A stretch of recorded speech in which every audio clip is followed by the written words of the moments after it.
All right, thank you. I am Karen and I am a compulsive overeater. I weigh and measure 3 meals a day off the gray sheet, write them down, commit them to my sponsor, eat only those things I commit. Don't eat in between meals, no matter what. And abstinence is the most important thing I do for myself every day. And one day at a time, it is saving my life. And my abstinence date is February the 1st, 2022. When I started this journey, I never dreamed I would make it actually the 1st of September, 19 months. It's such a miracle. And just a little bit about I grew up in rural Oregon. My dad was a logger, my mom, a stay at home mom. Um, Food was tightly controlled by my mom. Um, my parents still thought it was 1930 in the Depression.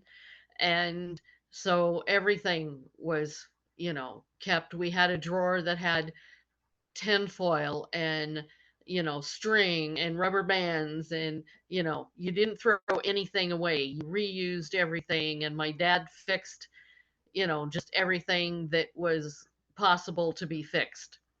So, growing up rurally, I was pretty much sheltered from what was going on in the world in the 50s and 60s.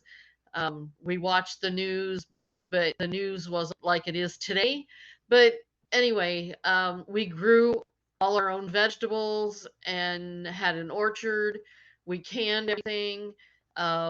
We grew our own beef. We were, pretty self sufficient. Um, and I grew up knowing how to do all of those things. And my mom was a rageaholic and could be horribly verbally abusive and occasionally hit. I would never know when that was going to happen. And so I learned how to hide everything. No feelings were good. I couldn't have any kind of emotion. Being an extreme extrovert, we'd be planning to go somewhere. I was about 4, and I was told a few days ahead that we were on the weekend we were going to go to the circus. And I was so excited that by the time it was time to go, I was throwing up. And so we didn't get to go because I was sick. And um, so I learned to hide all of that, that I couldn't be happy about things, I couldn't be sad about things, even though my mom would be angry and be happy about things, but I couldn't do any of that. So I learned how to be sneaky. I learned how to hide all of that. And that when I was at school, if I was around just the kids, I could pretty much do whatever. But I had to be careful around adults because it was a small community. And if I did something that wasn't um, approved, somebody in the community would call my mom and say, "Guess what Karen did today?"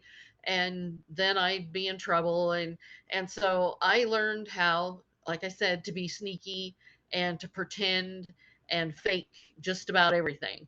And so by the time I was 18, I had 2 children because at 16, I was done with the verbal and emotional abuse and I was going to get out. And the only way I knew to get out was to get pregnant. So I did.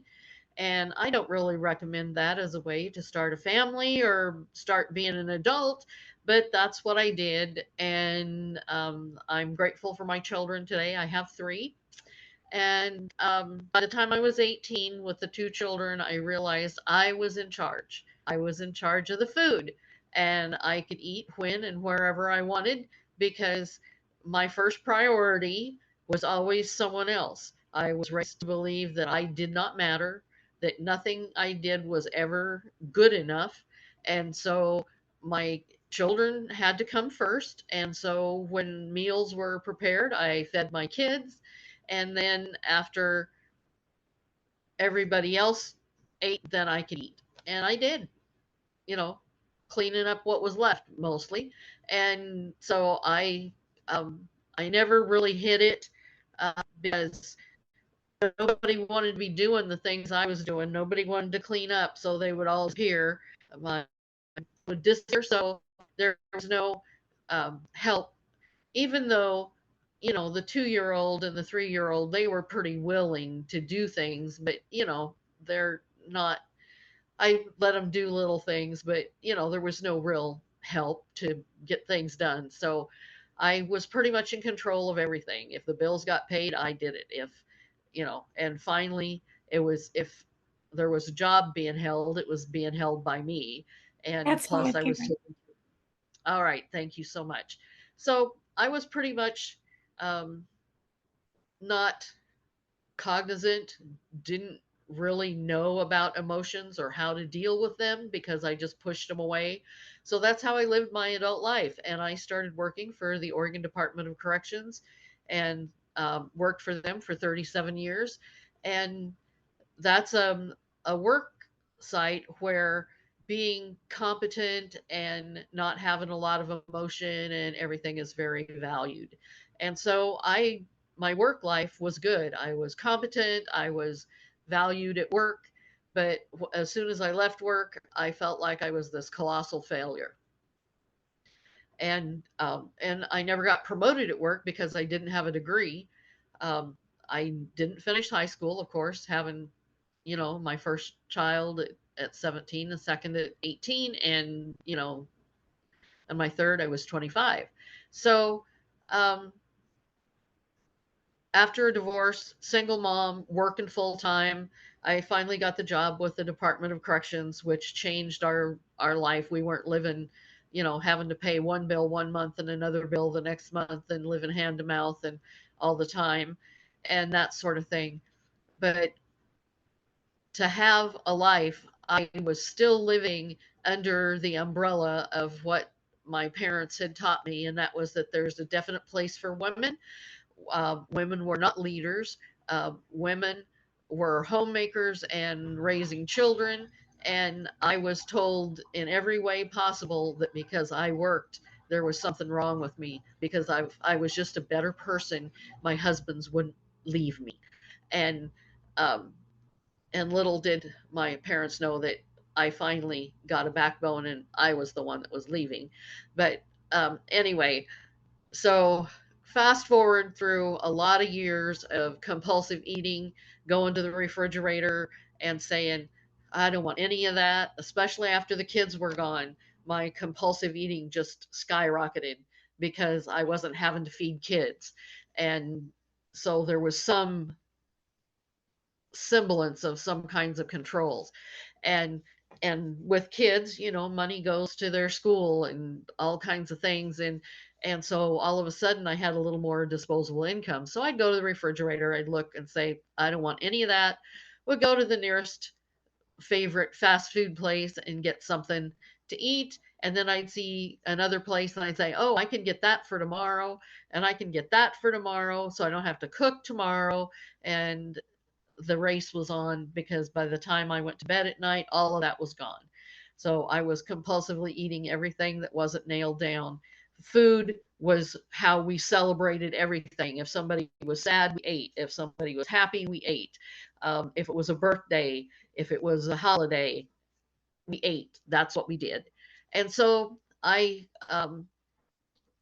everything was around food, and I had no idea because I didn't know what was going on. So in October of 2019, I was in a car crash. A guy ran um, a stoplight and we T-boned, and my car was totaled and both thumbs got dislocated. And I'm telling you, it was probably the worst injury I've ever had because there is not much you can do without your thumbs. And, you know, tying your shoes and, you know, all kinds of things, trying to use a knife to without your thumbs. So, every bad thing that had ever happened to me in my life, every trauma, every abuse was right in front of my face. And I was hysterical. I couldn't stop crying. And I finally decided I needed help. And so I went to a counselor, trauma informed counselor at EDR. And that set the stage for me to be able to have the trauma and everything under control enough that I could maybe look at what was going on really in my life. And um, the beginning of the end of 2019, the beginning of 2020, I decided I was going to sell my 1,850 square foot home and move into a tiny home, which I did. Happened very quickly. In fact, I sold my house so quick I had to stay with a friend because my house wasn't built yet. And so I got to move into a brand new house. I live there today. What you see behind me is my house, and I love my tiny home. I love the community that I'm in. Really that I had a higher power or that God had anything to do with me because I was such a bad person. I didn't deserve to be, to have that in my life. I didn't deserve to have people in my life. I was just this rotten, horrible person. And um, people moved in on both sides of me, and they were gray shooters. I had no idea what a gray sheeter was. And over the next few months, I asked questions and learned. And one day I was sitting at my picnic table, and my neighbor was sitting there. And I said, "What is this thing you do with food?" And she said, "Well, let me show you." And she reached in her pocket and pulled out a picture of her at 340 pounds, and she's sitting beside me in a normal size body. And I was just amazed. And then she said, "Well, we don't eat grains, sugar, carbs." And in my head, I'm going, "Oh, that ain't going to work for me because I'm a total carbaholic." And so it took me another 6 months of total desperation, hating myself, compulsively eating everything that wasn't nailed down, just being totally miserable and not knowing what to do next. And so finally, on the 18th of January 2022, I sent a text to my neighbor and said, I'm ready. I want to do this. And as soon as I sent that text, all of these things. Oh no, I hope it falls into La La Land. She doesn't get it. I hope she's too busy. I hope she goes, "Who the heck is this? I'm not getting involved in that." And everything. Less than 30 seconds later, she said, "Oh, that'd be great. How about tomorrow at 9 o'clock?" And before I could respond, she said, "Oh, wait a minute. I'm not doing anything right now. Come on over." And so I get my shoes on and I kind of dawdle and, do I really want to do this? And so I finally, couple of minutes probably because it's like all of 30 steps to her house. And I went to her house and she said, "Okay, if you're serious about this, I found somebody that will be your sponsor, but you have to call them at 7:15 tonight and um and they will and if you commit to me right now that you will do that, we'll go over the gray sheet and I will help you get started."